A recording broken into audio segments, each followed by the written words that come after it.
Beg your pardon? Yeah. Forgot to knock.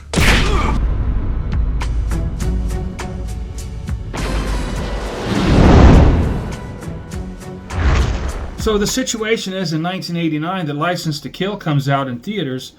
In 1989, there was so many big hits out there. We're talking like Indiana Jones and the Last Crusade. We're talking Batman. We're talking Lethal Weapon 2, Ghostbusters 2. I mean, the list was long and the competition was hard. And License to Kill just kind of slipped through the cracks. Nobody even remembers this film coming out at the time. It just kind of came out. I do remember. I didn't even know it had come out. I was in high school at the time, working in a grocery store, and we used to rent films, videotapes, and it showed up on the shelf. I'm like, License to Kill? So anyway, jump ahead 6 years because of IP issues, courtroom dramas, whatever was going on behind the scenes. You know, Timothy Dalton's contract had expired. He really didn't seem interested in doing a third film. So they turned to the guy who they had initially contracted or wanted to have play James Bond in 1987, Pierce Brosnan. And what a better choice. I mean, you just can't go wrong. So this week we're going to talk about Pierce Brosnan's run at James Bond, and I'm going to do other episodes in the future, and I'm going to cover each Bond separately. So yeah, let's do this. Let's talk about Pierce Brosnan. Welcome back.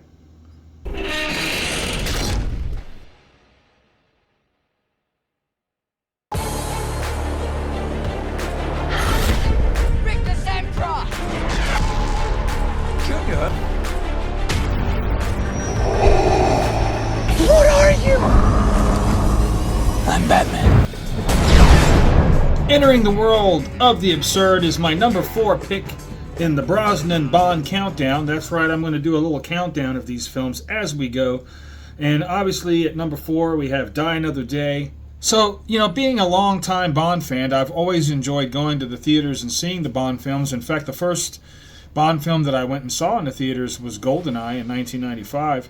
And I remember it like it was yesterday. It was a lot of fun and I enjoyed it. As the Brosnan films came out, they were all well done at the time. They were all well received at the time. The only one that seems to have gotten the most flack is Die Another Day.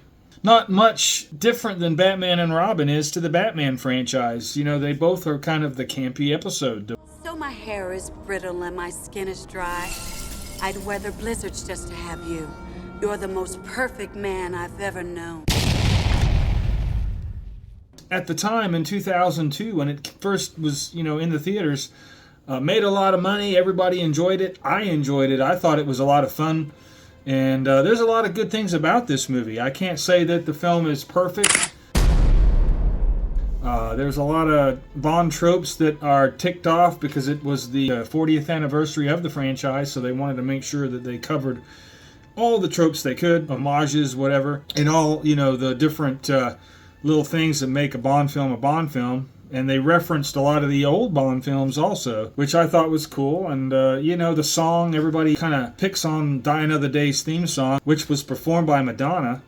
And I like this song. I think it's upbeat and fun to hear.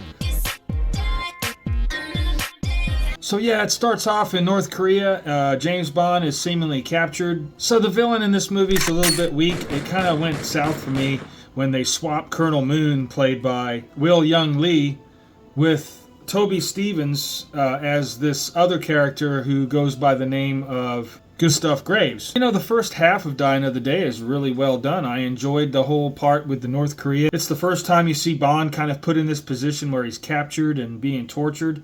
And it just has a lot of tension, and they keep breaking the tension in this movie. Every 5 minutes, it's like, build the tension. Nah, we're going to break the tension. So by the time Die Another Day was released in the theaters, Pierce Brosnan was solidified as James Bond. So he could have made a knitting commercial and everybody would have come to see him play the character. It's nice to see Judi Dench returning as M once again. I think that if they had just not done the silly stuff towards the end of the film, it would have been a better movie in hindsight. So yeah, I think Die Another Day is worth watching again here every once in a while. It is not the worst James Bond movie out there.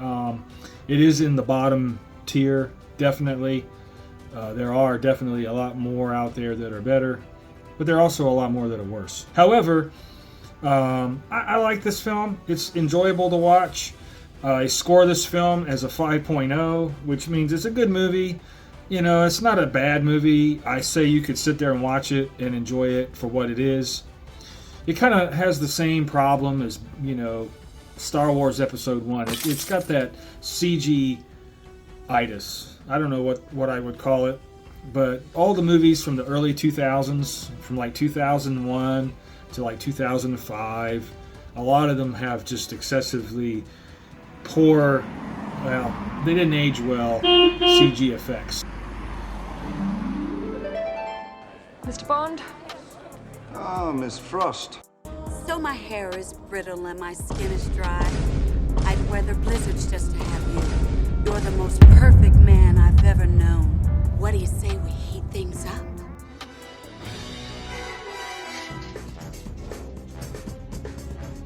Rolling in at number 3, we've got The World Is Not Enough, and this is the last Bond film of the 20th century, with a largely forgettable plot, meandering storyline, and unclear villain. I think this Bond movie just kind of is a snooze fest. You know, the opening sequence is pretty exciting. It starts off with this really cool boat chase where Bond is being chased, and the boat even goes underwater, and he holds his breath and fixes his tie. Some really cool, that's a really cool sequence. I really enjoyed that. So in the Q scene, we actually get to see Desmond Llewellyn play Q for the final time. Unfortunately, he was killed not long after this movie, you know, wrapped up in an unfortunate car accident. The acting in the film is a bit uneven. Christmas Jones, who's played by Denise Richards, is one of the worst Bond girls I've ever seen. As far as just character, there's no character there at all, and she's supposed to be this, you know, scientist, this nuclear physicist, and yeah, I don't think so. But anyway, the villains are kind of weak. Very weak is the word I'm looking for. I can definitely tell you that the villains in Die Another Day, which I spoke of earlier, are way better than these villains, which are unclear. With Renard, who is played by Robbie Carlyle, who has this bullet in his body that's causing him not to feel pain and is affecting his mental psychoses to make him, I don't know, act strange, whatever. But come to find out, as you think he's the villain of the movie, you learn that actually, no, it's the supposed Bond girl, which is a cool twist, I guess. You know, we've got Sophie Marceau portraying Electra King, who is ultimately the villain of the film, and because they spent so much time trying to not let you know that, there was no clear villain. And so it kind of, it doesn't really fit the Bond formula that I'm used to, and that kind of makes the movie seem different in a way that's boring. How would I score The World Is Not Enough? I'm going to give this one a 5.5. I mean, it is a decent movie. It's just average. It's certainly no top-tier Bond film, but it isn't the worst Bond film either.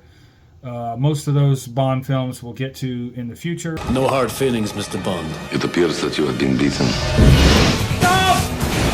Don't make this personal.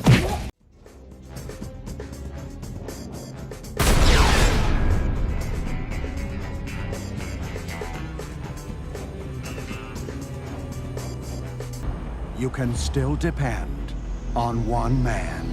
I want you to find Goldeneye. 3, Find who took it 2. and stop. Now I know what you're thinking. Goldeneye is number 2. Why is it not number 1? And I'm going to get into that when I talk about number 1. So I guess you've already figured out what number 1 is, but let's talk about Goldeneye, which is a far improvement from the previous 2 Bond films that I've discussed, Die Another Day and The World Is Not Enough. Name's Bond. James Bond. But I can promise you this Bond is a far, far improvement. So, yep, Goldeneye is my number 2 pick. And let's get into this a little bit. So Goldeneye has been thought of as pretty much one of Brosnan's most popular Bond films. Everybody loves this one. It's the most successful one he's had, and I will agree. I remember going to this movie, like I had said earlier, back in 1995, which isn't that long ago, I promise. And, you know, I must say, it was a big experience. Hello, James. What an unpleasant surprise. 006. And I got to tell you, this was an experience. I went to the video rental store, and I rented Rob Roy. Why did I rent Rob Roy? I took Rob Roy home with me to rent so I could watch the trailer for Goldeneye. That's how much I was excited about this movie. I mean, who does that? The pleasure will be all mine. So yeah, Goldeneye is a good movie. The story is kind of where 007 is pitted against 006, who's played by Sean Bean, who is one of the better Bond villains, if not the best one that Brosnan, tackles during his 4 films. So Goldeneye was the last Bond movie that was produced by Albert R. Broccoli, who was the original producer of these films, the franchise. He was actually, getting old, and he wasn't really there day to day, but this was the last movie that Albert R. Broccoli was associated with in his lifetime. Xenia Onatopp. That's all you got to say, and you immediately think of Famke Janssen and Pierce Brosnan, as Bond and Onatopp, and they're having that moment where she's putting in the bathroom. I mean, it's just too good to be true. I love this movie. Lots of good scenes in there, and Famke Janssen was one of the best Bond girls that I can think of in recent times. Sexist, misogynist dinosaur, a relic of the Cold War. So you've got Sean Bean, and he's the main antagonist of the film. And he is actually 006, and at the beginning of the movie, you're led to believe that he's killed in this opening, segment. Which I don't know if anybody noticed or not, but I love the Mission Impossible movies. I'm not saying anything, but with that motorcycle stunt, I think he borrowed that from this movie. So yeah, Rotten Tomatoes is giving this film an 80%, which is pretty good for Rotten Tomatoes. This is a really well-regarded Bond film. I'm not going to say it's the best Bond film. That will be discussed in a different video. So Goldeneye brought us an all-new M, played by Dame Judi Dench, whom has become an icon in the Bond franchise since this film came out. And she went on to also portray the character in quite a few of the Daniel Craig-era Bond films. So your next question is how am I going to score Goldeneye? Well, I'm going to give this movie an 8.0, which is a most excellent film. Like I've said before, if it's an 8 or a 9, it's a most excellent film. And I get most excellent film from Bill and Ted, by the way. Boys with toys.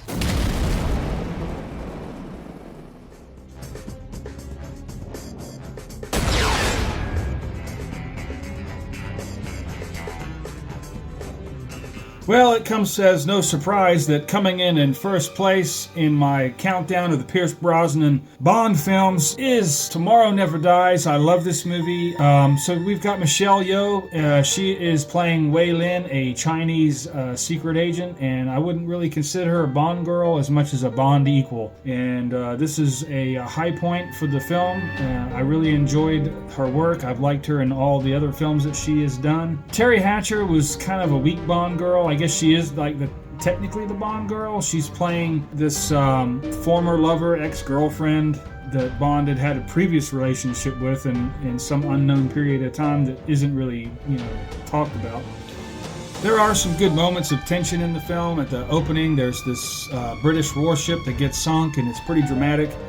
In a way, it kind of reminded me of For Your Eyes Only just a little bit, because that movie also starts with a ship being sunk. But this one here, it ticks off all the boxes for me. It has, all of the over-the-top tropes that I love. It's campy, but not too campy, like Die Another Day. It's got a lot of good action in it. It's fun. There's a motorcycle chase where, they're handcuffed together on a motorcycle. And, you got Michelle Yeoh, Wei Lin, and Bond, and it's really fun because they're both having to, do different parts of the operation of this motorcycle. And another thing that I liked about this film was it had a pretty good ending. I like how the villain was, disposed of, I guess. I am going to zonk the film on the music. I really didn't care for the Sheryl Crow song in this film. It isn't going to ruin the movie or anything like that, but I think the song that was used in the closing credits would have been much better as the opening song. This was, however, the first Bond film that David Arnold did the score for, and he would go on to do numerous Bond films, quite a lot. And he ranks up there as one of the top Bond composers of the entire franchise. And in closing, the movie doesn't really score that high in Rotten Tomatoes with a 57%. I mean, obviously, it isn't up there with GoldenEye's 80%. And I understand that everybody would probably put GoldenEye above this film. I think for me, though, it was just more of, at the time, when this movie came out, GoldenEye had already played, and it was a big success, and it had created a new spark in the Bond franchise. It had built up a lot of hype. So this one here was already on that wave. You know, it was like on a tidal wave of Bond success from the previous film. So when it came out, I was already pumped for it. And then when I saw it, I guess it just made my day. I loved it. I've watched this one more often than GoldenEye, and I'll watch this at least once a year. So yeah, Tomorrow Never Dies, we're looking at an 8.5 on this one. That's just for my score. And again, like I said, I gave it an 8.5 because technically an 8.0 and an 8.5 is the same score. I just give this one a little extra. So you guys have a wonderful week, and I will see you next week with my Halloween special. When you remove Mr. Bond's heart, there should just be enough time for him to watch it stop beating. I would have thought watching your TV shows was torture enough.